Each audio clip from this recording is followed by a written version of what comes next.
kepastian. Itu Tuhan ada kepastian buat kami. Terima kasih. Atas karunia dalam kami. Semoga kami menemukan firman, berfirmanlah Tuhan bersama kami. Dalam firman-Mu menjadikan pegangan bagi kami, supaya kami dapat berjalan menghadapi tantangan-tantangan kami. Terima kasih Tuhan, terima kasih. Di dalam nama Yesus kami berdoa dan bersyukur. Haleluya. Amin.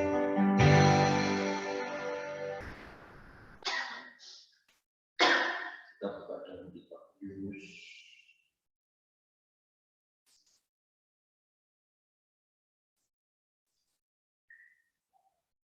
Yunus pasal 1.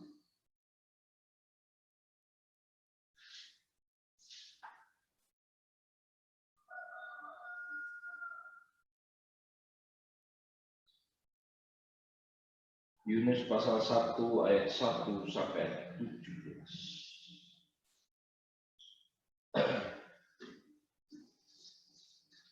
Yunus pasal 1 ayat 1 sampai 17, demikian firman Tuhan.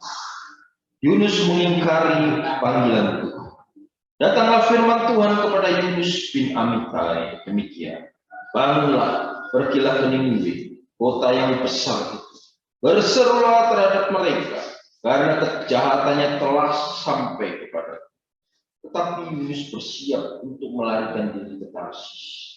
Jauh dari hadapan Tuhan, ia pergi ke Yafu dan mendapati di sana sebuah kapal yang akan berangkat ke Tarsis. Ia membayar biaya perjalanannya, lalu naik kapal itu untuk berlayar bersama-sama dengan mereka ke Tarsis, jauh dari hadapan. Tetapi Tuhan menurunkan angin ribut ke laut, lalu terjadilah badai besar, sehingga kapal itu hampir-hampir terpukul hancur. Awak kapal menjadi takut, masing-masing berteriak-teriak kepada Allah. Dan mereka membuang ke dalam laut segala muatan kapal itu untuk meringankannya.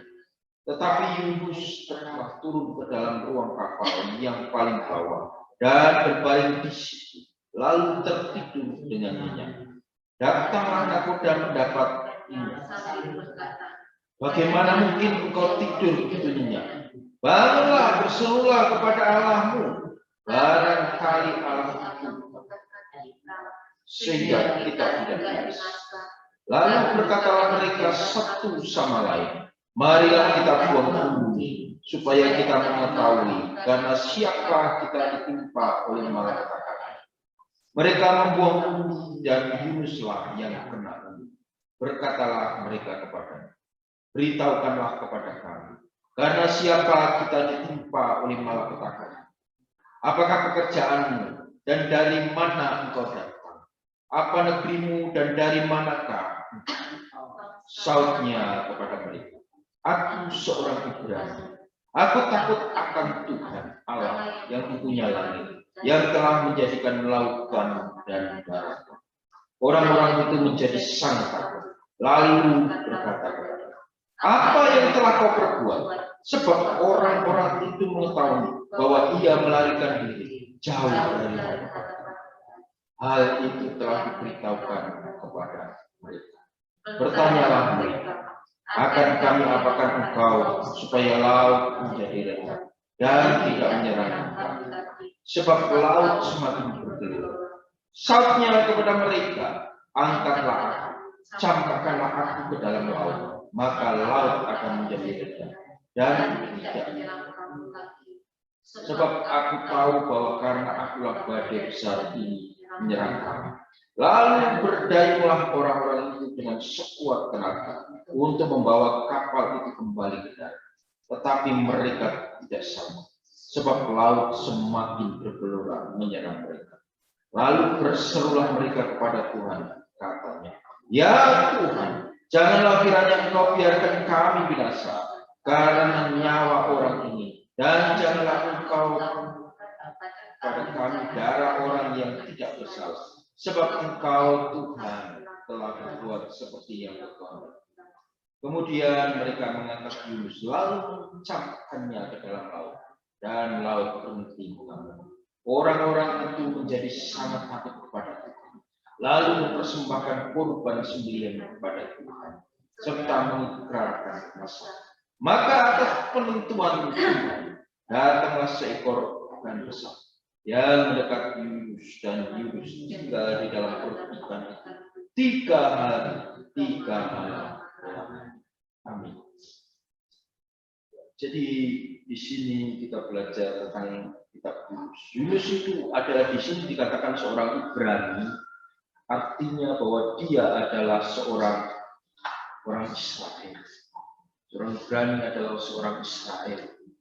Jadi Yunus di sini adalah nabi yang dipakai Tuhan di kerajaan utara. Kerajaan utara itu mana? Kerajaan utara itu adalah bagian Israel adalah Samaria. Jadi Yunus ini dipakai Tuhan di daerah sana. Jadi kenapa kalau kita belajar ada nabi-nabi kecil dipakai di sana, dipakai di sini, dipakai di sana. Ini menggambarkan gereja-gereja sekarang. Gereja-gereja sekarang itu banyak hamba Tuhan itu ditempatkan di mana-mana. Di sana ada, di sini ada. Itu artinya apa? Artinya Tuhan memakai hamba-hamba Tuhan untuk menyertai umat. Karena apa? Karena tanpa putusan Tuhan, tanpa hamba Tuhan, tanpa nabi, berarti umat Tuhan di situ tidak ada penyertaan Tuhan. Jadi kalau di sana ada gereja, berarti apa? Berarti ada penyertaan Tuhan di tempat itu. Itu gambarannya. Jadi di sini Yunus ini dipanggil Tuhan menjadi nabi Tuhan. Jadi di sini Yunus ini disuruh pergi ke Niniwe. Niniwe itu mana? Niniwe itu adalah bagian dari negara Asyur. Asyur itu mana? Asyur itu wilayahnya dahulu itu luas. Jadi Asyur itu wilayahnya luas. Ya, kalau dulu Niniwe ini baratnya adalah ya, bagian dari negeri Babel. Jadi sangat luas. Jadi bagiannya termasuk Suriah, termasuk Irak. Bagian negara seperti itu. Dan Niniwe ini kalau sekarang tepatnya ada di Irak. Di sana sangat tepat karena apa? Karena peninggalan Yunus, sejarah Yunus ada di sana. Yunus itu disuruh pergi untuk memberitakan kabar Injil keturunan Asyur. Susah.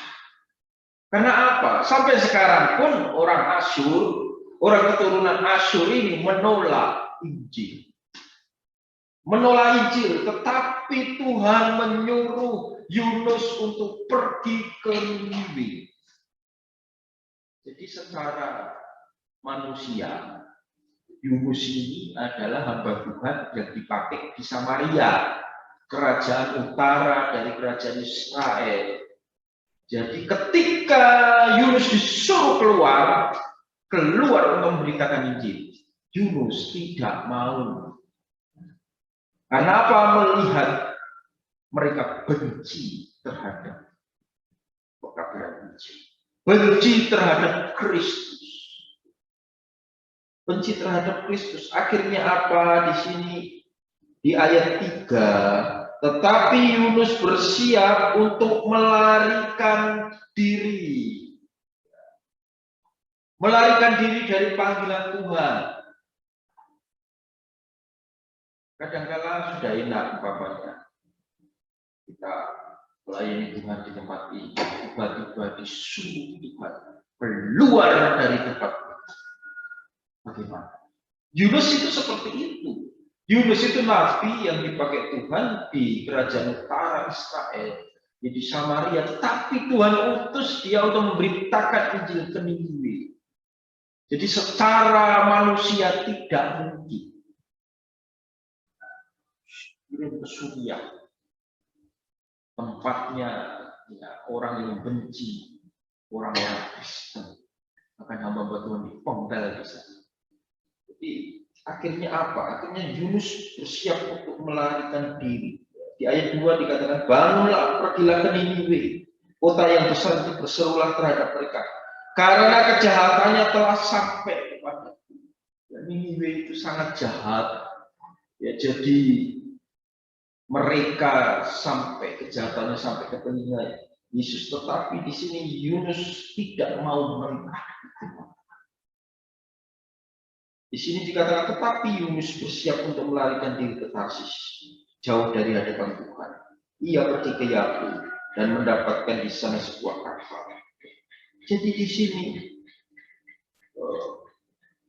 Yunus tidak mau menerima panggilan Tuhan. Kalau kita dipanggil Tuhan untuk melakukan sesuatu dan kita tidak mau melakukan, akibatnya apa? Akibatnya di ayat 4 di sini dikatakan. Tetapi Tuhan menurunkan angin ribut ke laut. Laut terjadilah badai besar sehingga kapal itu hampir-hampir. Jadi orang yang menghindar dari panggilan Tuhan adalah badai. Badai besar terjadi di situ karena kita menolak panggilan Tuhan. Umpamanya kamu harus berjalan ke sana. Panggilan Tuhannya jelas di situ. Tapi seperti Yunus ini tidak mau menerima panggilan Tuhan. Akhirnya badai besar terjadi. Nah, di sini di ayat yang ke-7 dikatakan, lalu berkatalah mereka satu sama lain, marilah kita buang bumi, supaya kita mengetahui karena siapa kita ditimpa oleh malapetaka. Mereka membuang bumi dan Yunus yang benar. Jadi pada waktu itu mereka ingin mengetahui. Jadi sebetulnya orang luar pun, orang yang di luar Tuhan pun tahu apa yang terjadi sehingga badai besar itu terjadi. Jadi ada dosa, ada kesalahan yang diperbuat oleh anak Tuhan. Jadi dosa yang diperbuat anak Tuhan yang menolak panggilan itu efeknya bukan kepada dirinya sendiri, tetapi efeknya kepada orang lain. Seperti Yunus ini. Akhirnya apa? Mereka membuang bumi. Berkatalah mereka kepadanya, beritahukanlah kepada kami, karena siapa kita ditimpa oleh malapetaka ini? Apakah pekerjaanmu dan dari mana engkau? Jadi orang di luar Tuhan pun bertanya, apa kesalahanmu sehingga badai malapetaka ini datang kepada kita? Di sini jawab Yunus, aku takut akan Tuhan Allah yang mempunyai langit, yang telah menjadikan lautan dan daratan. Jadi sebetulnya orang yang takut akan Tuhan ketika menolak panggilan itu efeknya luar biasa. Kadangkala tidak hanya keluarga, tetapi orang sekelilingnya akan mendapat sesuatu malapetaka. Jadi salah satu malapetaka itu akibat menolak panggilan. Seperti Yunus ini. Orang-orang itu menjadi sangat takut, lalu berkata kepadanya, apa yang telah kau perbuat? Ya. Di sini di ayat, sebab orang-orang itu mengetahui bahwa ia melarikan diri jauh dari hadapan Tuhan. Jadi kalau orang Ibrani itu pergi ke Tarsis, itu menjadi pertanyaan perantau di sana pada zaman itu. Jadi kalau orang Ibrani ya hidupnya adalah sekitar di Ibrani. Karena apa? Ya, budaya bangsa Yahudi itu sangat menentang yang namanya percampuran. Percampuran itu sangat ditentang di sana. Budayanya itu lengkap. Tetapi ketika Yunus melarikan diri, berusaha jauh dari tempat dia ya, mengabarkan Injil. Jadi pertanyaan, kenapa? Di sini jelas dikatakan, mereka saja tahu, mereka orang di luar saja tahu. Orang yang melarikan diri dari panggilan Tuhan. Ini orang Kristen. Sekarang kok nggak menjadi orang Kristen? Pasti ada pertanyaan, ada apa ini? Nah, orang luar pun pasti tahu, karena apa? Standar orang Kristen itu tinggi. Ketika berbuat salah pun, Ya, jadi bahan omongan orang lain. Padahal kesalahan sedikit. Orang Kristen kayak gitu. Karena apa tahu orang Kristen standarnya tinggi. Dan di sini supaya badai itu reda. Di sini Yunus berkata, campakkanlah aku ke dalam laut. Sebetulnya di sini salah satu badai gambaran kita tahu. Badai itu datang itu karena diri kita sendiri. Karena diri kita sendiri tidak mau mentaati firman Tuhan. Tidak mau menjalankan firman Tuhan. Tidak mau mentaati panggilan Tuhan. Sehingga badai itu datang atas keluarga kita. Badai itu datang atas diri kita. Badai itu datang atas lingkungan. Karena ketidaktaatan kita seperti Yunus ini. Ada ketidaktaatan sehingga badai itu datang. Tapi ketika Yunus ini dilemparkan dari lingkungan kapal itu menjadi. Jadi ketika kapal kita menjadi goyah, ada apa ini? Kita koreksi diri kita sendiri. Apakah kita masih ada salah atas Tuhan? Atau kita menghindar dari panggilan Tuhan? Seringkali Tuhan memanggil kita. Ayo, kamu melayani.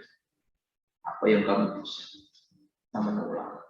Ayo, kamu setia dalam segala yang kamu bisa. Berdoa. Ada kalau kita menolak. Panggilan Tuhan itu kencang. Sehingga apa? Sehingga Tuhan menurunkan malapetaka itu, badai itu di dalam kapal. Tapi ketika Yunus itu diangkat dan dimasukkan ke dalam laut. Dalam laut akhirnya kapal itu menjadi tenang. Meskipun di dalam kapal tidak ada anak Tuhan. Kenapa? Karena satu kesalahan anak Tuhan bisa berdampak bagi satu kapal. Demikian juga dengan hidup kita. Hidup kita ini berdampak. Kalau hidup kita berkemenangan, satu lingkungan kita ini juga berkemenangan. Satu lingkungan ini juga berdampak. Kalau kita diberkati, satu lingkungan ini juga diberkati. Keluarga kita diberkati, seluruhnya diberkati. Itu menunjukkan bahwa anak-anak Tuhan itu sangat berdampak kepada orang lain. Itu penting. Pemulihan keadaan dunia, pemulihan keadaan bangsa tergantung dengan Tuhan. Kalau anak Tuhan berdampak, setia, minta ampun sama Tuhan, corona ini cepat selesai. Karena ada dampaknya seperti Yunus ini. Ketika Yunus dibuang ke laut, selesai masalah. Badai berhenti, malapetaka berhenti, dan kapal menjadi tenang. Jadi sebetulnya di sini membuktikan bahwa anak-anak Tuhan itu sangat berdampak bagi lingkungan sekitar. Jika ada anak-anak berdoa, anak-anak Tuhan rajin membawa kesejahteraan bagi lingkungan, membawa keselamatan bagi lingkungan, membawa keselamatan bagi sekitar, bahkan membawa keselamatan bagi bangsa ini. Itu karena anak-anak seperti Yunus ini. Ketika Yunus di ayat 15, kemudian mereka menangkap Yunus, lalu mencampakkannya ke dalam laut, dan laut berhenti mengalir. Dampaknya seperti itu. Ketika kita tidak setia, dampaknya akan berdampak. Hidup kita, keluarga kita berdampak. Kesulitan-kesulitan, pencobaan sehingga badai itu datang, malah berkata. Karena ketidaksetiaan kita, tetapi ketika Yunus ini mau dicampakkan ke laut, artinya apa? Yunus mengakui kesalahan. Yunus mengakui kesalahan dengan rela dia dicampakkan ke dalam laut demi menyelamatkan semua. Ketika Yunus dicampakkan, laut menjadi tenang. Dan apa akibatnya? 16 orang-orang itu menjadi sangat takut.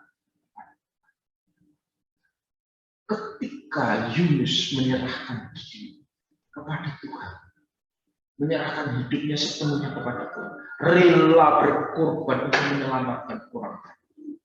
Akibatnya apa?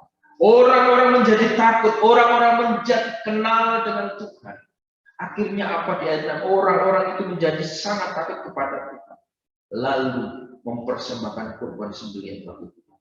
Serta meminta nasar. Mereka berani bernasar karena apa? Melihat Tuhan. Itu dampaknya orang-orang di dalam Tuhan. Sangat berdampak bagi lingkungan kita, keluarga kita. Kita berdoa mungkin saat ini kita belum berdampak, tetapi dampaknya lambat laun akan terjadi. Ada seorang hamba Tuhan yang luar biasa itu.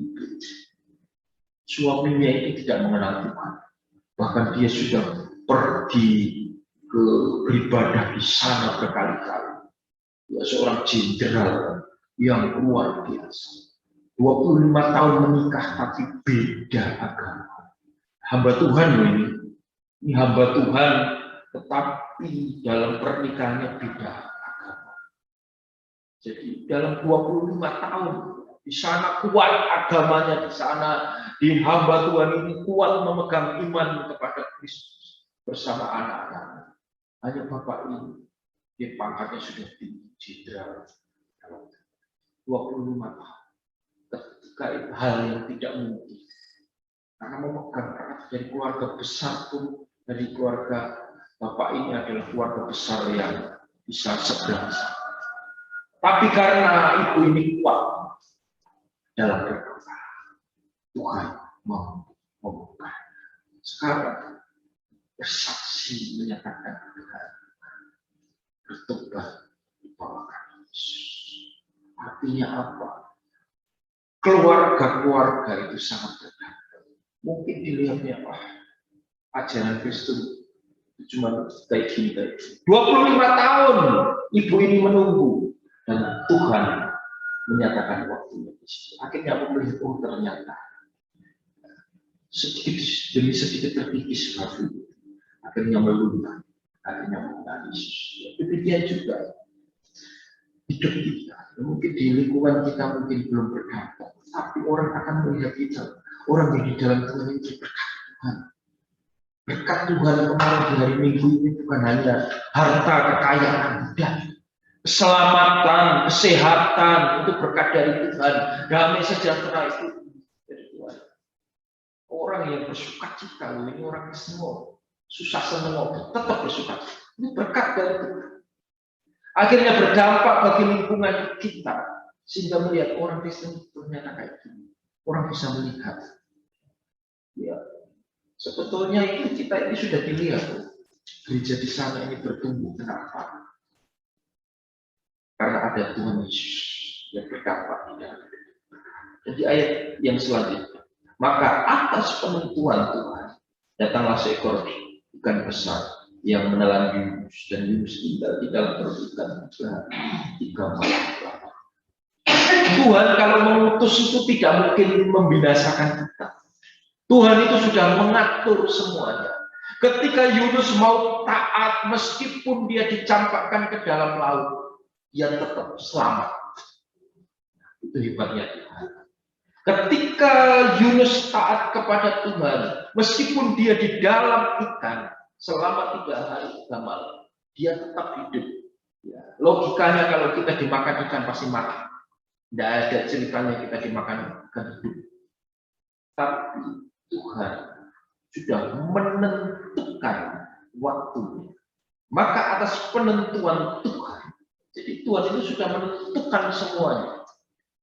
Ketika kita taat, Tuhan sudah menyediakan segala sesuatu itu. Selamatan. Andaikan Yunus itu dilempar ke laut dan tidak dimakan ikan, Yunus itu mati kedinginan di tengah laut.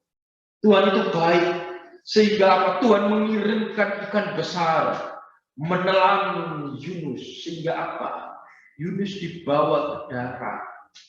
Perjalanannya sampai 3 hari 3 malam. Akhirnya dimuntahkan. Itu kebaikan Tuhan. Kalau kita tahu, badai itu akan berhenti dan Tuhan menyediakan penyelamatan. Ketika kita dipanggil Tuhan, Tuhan sudah menyediakan semua. Tuhan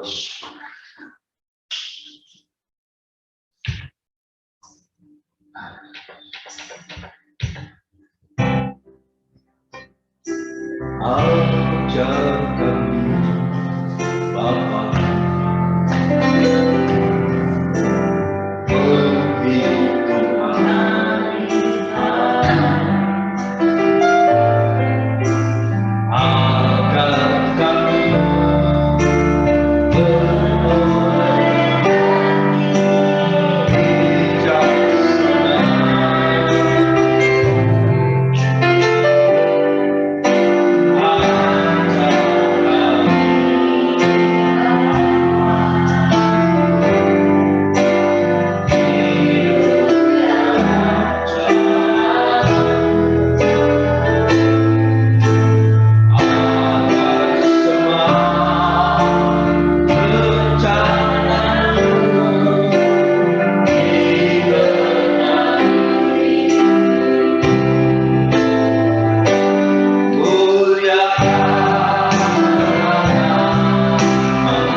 biarlah bangsa ini jauhkan dari malapetaka. Seperti Yunus ketika malapetaka itu datang, ketika angin berikut itu datang, karena kesalahan Yunus yang tidak mau taat kepada Tuhan, tidak mau taat akan panggilan Tuhan, tidak mau taat akan firman Tuhan. Jadi salah satu malapetaka yang menimpa bangsa ini adalah karena ada ketidaktaatan anak-anak Tuhan, sehingga badai ini datang. Akibatnya apa? Satu kapal itu terkena dampaknya. Karena apa? Anak-anak Tuhan itu berdampak bagi lingkungan.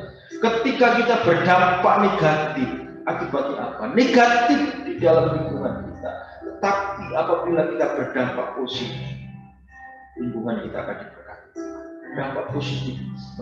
Mari kita berdoa supaya jemaat-jemaat Tuhan berdampak positif bagi lingkungan.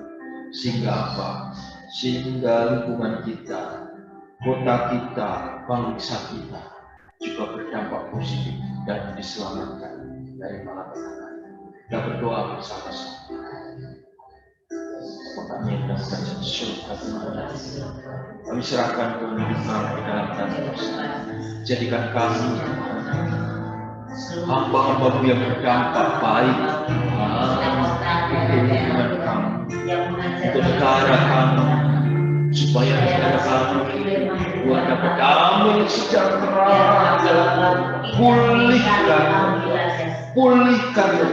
pulihkan bangsa kami dari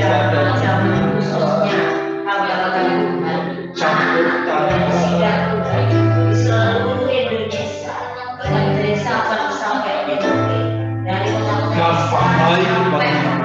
dampak baik bagi bangsa.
Terima kasih Tuhan.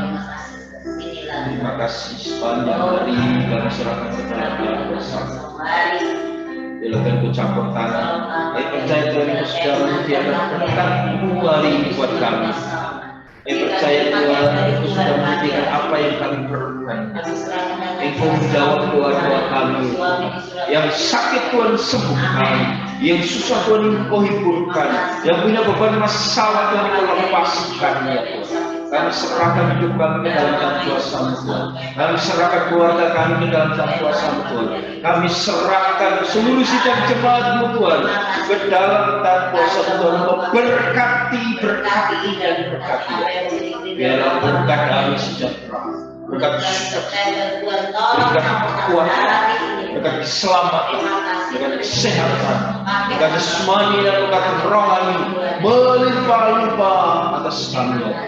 Jauhkan kami dari segala yang jahat, jauhkan kami dari segala malapetaka, jauhkan kami dari segala mara bahaya, jauhkan kami dari segala yang jahat, jauhkan kami dari segala Tuhan sakit penyakit menular ya Tuhan. Terima kasih ya Tuhan, terima kasih. Kami serahkan hari ini ke dalam tangan kuasa. Mari kita doa keluarga bersama-sama. Apabila Tuhan membuka, tidak ada yang dapat menutup. Apabila Tuhan menutup, tidak ada yang dapat menutup. Tuhan tahu segala pekerjaan saya. Lihatlah, Tuhan telah membuka pintu bagi saya yang tidak dapat ditutup oleh seorang.